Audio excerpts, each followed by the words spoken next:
Hello everybody, welcome back to my channel, or welcome if you are new here. Today I am going to be going through 12 books I want to reread in 2026.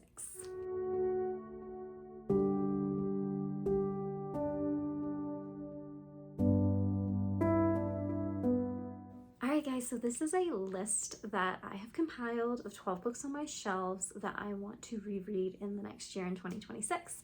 And I'm a pretty big rereader, but I honestly haven't been doing a lot of rereading in the last couple of years, and I'm missing it a lot. Along with that, my taste has also been changing and evolving, and there's just like, I don't want stuff on my shelf that isn't like my ultimate favorite, or that I'm not like going to be okay with my girls reading when they get old enough, that type of stuff. So there are some books on my shelf that I just also need to reevaluate, but I haven't read them in quite a few years that I don't remember everything. So some of these books are going to be books that I want to reevaluate, and some of them are just going to be favorites that I want to relish in and reread. So yeah, I picked out 12 because I figured that would be a good number. That gives me just like one reread a month. If I really want to do more than that, I can, but these are like the 12 that I want to prioritize. So let's get into these 12 books. Okay, so this is in no particular order. I don't know when I'm going to read which book, like which month yet, but I do know that I kind of want to start with this one because it's just the one I'm itching to like reread the most right now.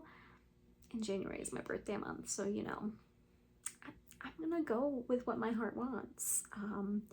But yeah, the first one is The Hiding Place by Corrie ten Boom. This is one of my favorite nonfiction, like biography books ever. I just love it. I've already reread it like 3 times at this point in my life, and it is just an amazing, inspiring story, and I cannot wait to dive back into it.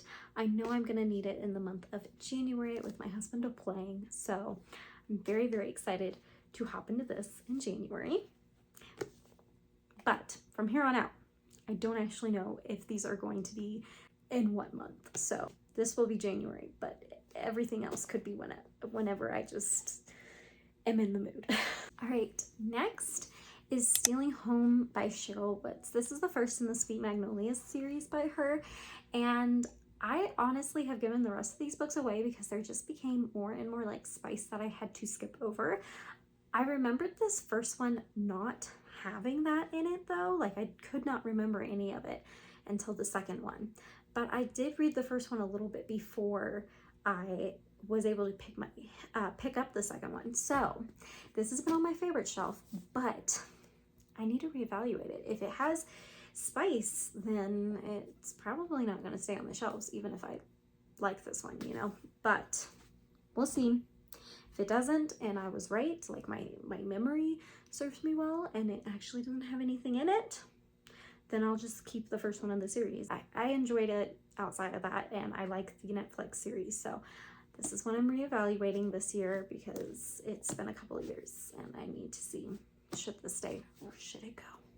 All right, and then next is Love and Other Goals by Tracy Bach. This is one of my 5-star reads from last year. It was my favorite book of last year, actually. It is a college soccer romance with like Christian faith elements and themes throughout it. It's so, so good. I love Lana and Mateo so much, guys. Oh my goodness. I love them so much. Anyway, I read it as an ARC, and then I got the physical copy, and I actually haven't read the physical copy since I got it, so I want to annotate my copy. And I was like, oh my goodness, I said that I was probably going to get to that and do that this year, but somehow I just never did. Like, it never felt like the right time. And you know what? I think it's probably going to feel like the right time when my husband is deployed, so probably early next year, but we will see. Yeah, I'm gonna need some feel goods next year for sure. All right, and then the next book is Dungeons and Drama by Christy Boyce. This is another one that I believe I read not last year. Oh yeah, no, not like this year, but last year. I read it last year, and I remember liking this okay. I do remember it having a little bit of stuff that I didn't love, but like it wasn't like crazy. And I just want to reread it and try to like reevaluate, do I want to keep this on my shelf or not? I originally kept it on my shelf because when I met my husband, he was a Dungeons and Dragons nerd, and I grew up a theater nerd. So that's literally like the two main characters, the Dungeons and Dragon theater nerd, me. And I was like, oh, it's me and my husband, but you know, not. So yeah, it just gave me mushy feelings, and I'm like, is that the only reason I want to keep this book? It's also super pretty, but we'll see. So this is going to be a reevaluation. All right, and then next I have another nonfiction. I love my nonfiction around here, guys, especially Christian nonfiction. If you didn't know, love it. Love it, love it, love it. Unveiling Grace by Lynn Cade Wilder. This is a story of how we found our way out of the Mormon church. So this is actually an former Mormon turned Christian. And for those of you who don't know, my husband was a Mormon when we met, and he is now a born-again believer in Jesus Christ. So there's a lot of connection to Mormonism within my family. And so this was a book that we picked up together, and that we both learned a lot and gleaned a lot from. It has a lot of information, and it's just one of my favorite books, and I haven't read it since me and my husband went through it together, and I would just love to go back through it and read it and actually highlight, because since we were reading it together, he stopped and took a lot of notes, but I was like reading it out loud, so I just didn't do anything, and I'd love to like make my own highlights and stuff. So this is one I'm very excited to dive into again this coming year. All right, and then next on the list is Room by Emma Donoghue. I have not picked this book up, and I probably read this like 5 or 6 years ago, but I was obsessed with this book when I read it, like loved it. But I need to reevaluate. I need to see, because I don't remember a ton about it, is this okay to have on my shelf? Now, it is kind of a horrific type of thing. It's a thriller. It is about a 5-year-old little boy and his mother who are trapped inside this room. That's like all he's ever known, and basically his mother was kidnapped and she bore the son of her captor. But because it's entirely from the 5-year-old's perspective, I feel like a lot of like the dark, gruesome stuff that could be in it aren't nearly in it, because the 5-year-old doesn't understand a ton of stuff. So that's what I remember from it, and I want to just double check and make sure, and then also just see, like, does it stand up? Do I like it as much as I used to? So this is kind of a reevaluation one also, and I'm excited to get into this one. So all right, and the next is The Giver by Lois Lowry. My husband just started reading through the series. He read this for the first time this past year, and so it's made me really interested to pick up The Giver again, because he was talking about stuff and I was like, oh, I forgot about that. Oh, I forgot about that. And I was like, I need to just reread this book, because I mean, first off, this one is a super quick and easy one. So maybe I can read this one and he can read the next one, so that we can then both like read the ending together or something. I don't know. We're still like discussing options, but yeah, I want to pick this one back up. It was one of my favorite books, and it's definitely one, it's like a classic dystopian, so it's definitely one I want to keep on my shelf and stuff. But yeah. All right, next, this has also been on my favorite shelf, but it's been so long since I've read it. I just want to reevaluate and kind of like, I don't know if I would give it away unless there was really something that like I forgot about in it. I know there's some harsher subject matter, but in my mind, from what I remember, this could be used, like I could use this for like conversation starters and stuff like that to discuss certain things. So anyway, it's 13 Reasons Why by Jay Asher. Again, I haven't read this in like years. Like I want to say this was probably, how old am I?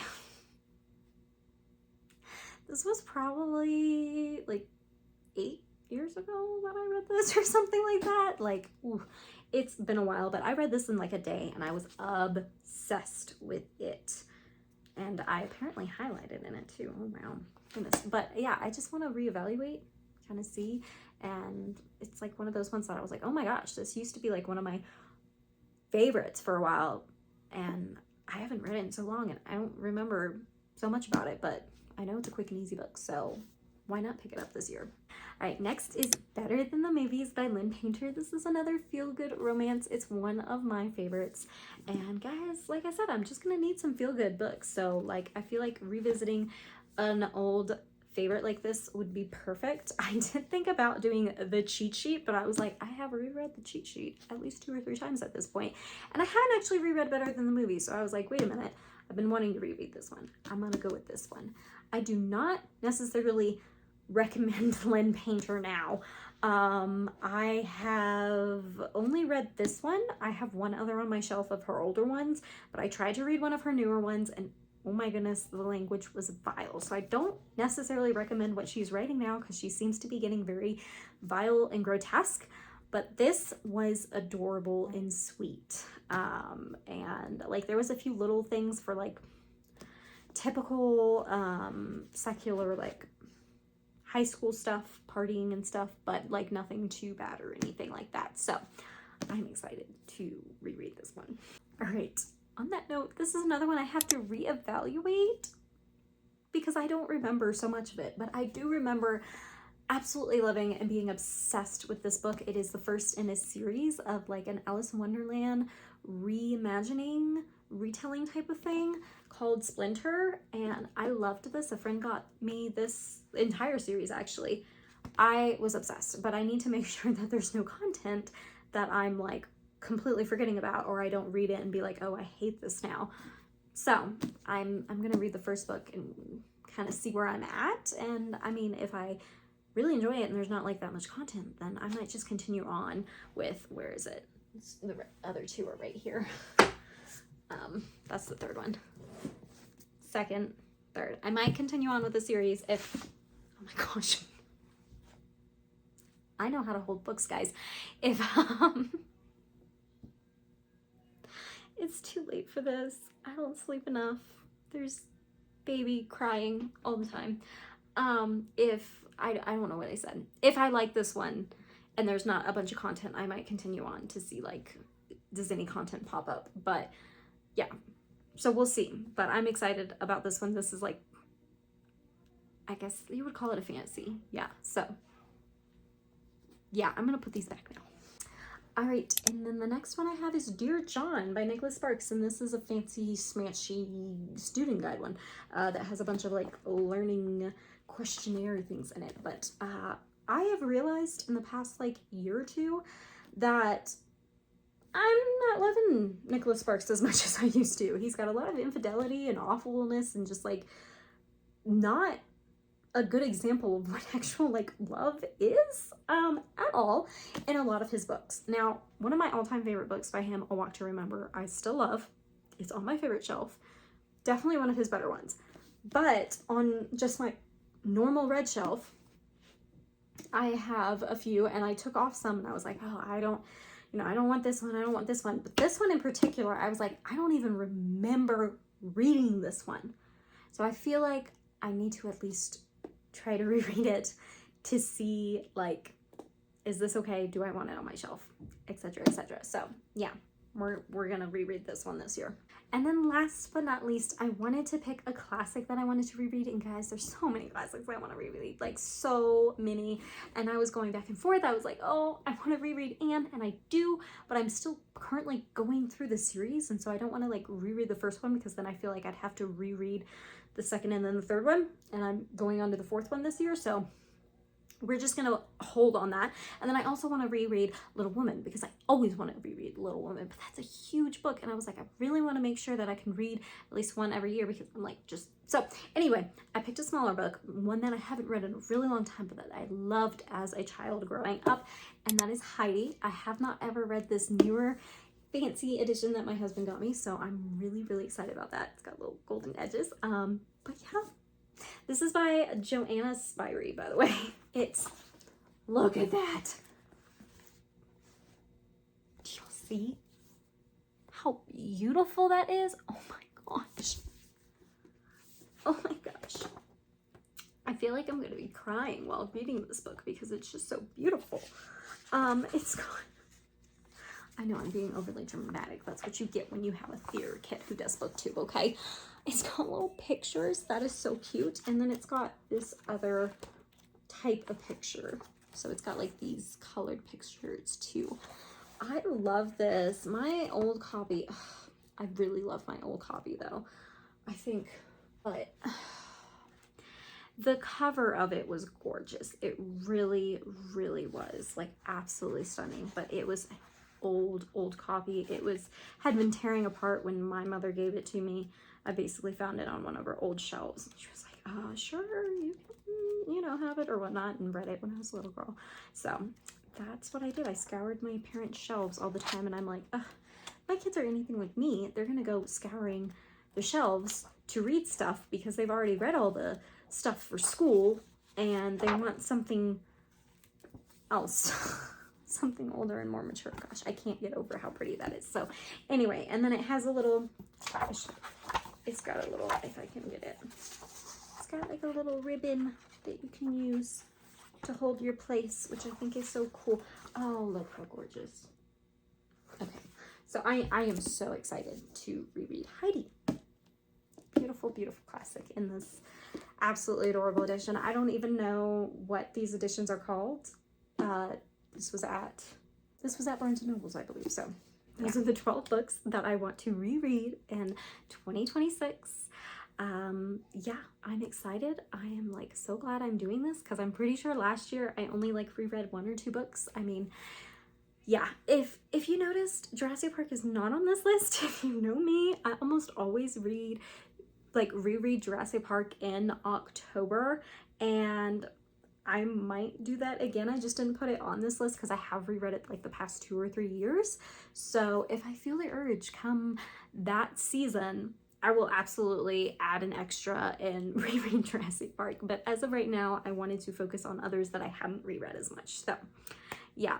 Thank you guys for watching. If you are also a rereader, let me know down in the comments. What do you hope to reread this next year? If you're not a rereader, you know, how do you live your life exactly? Like, how do you do that? How do you always read a new book and never go back to like if a book blows your mind, how do you not go back to it? Please help me to understand, because I gotta be honest, I don't know if I can get you. Like, I don't think we could be on the same wavelength. We can still be friends.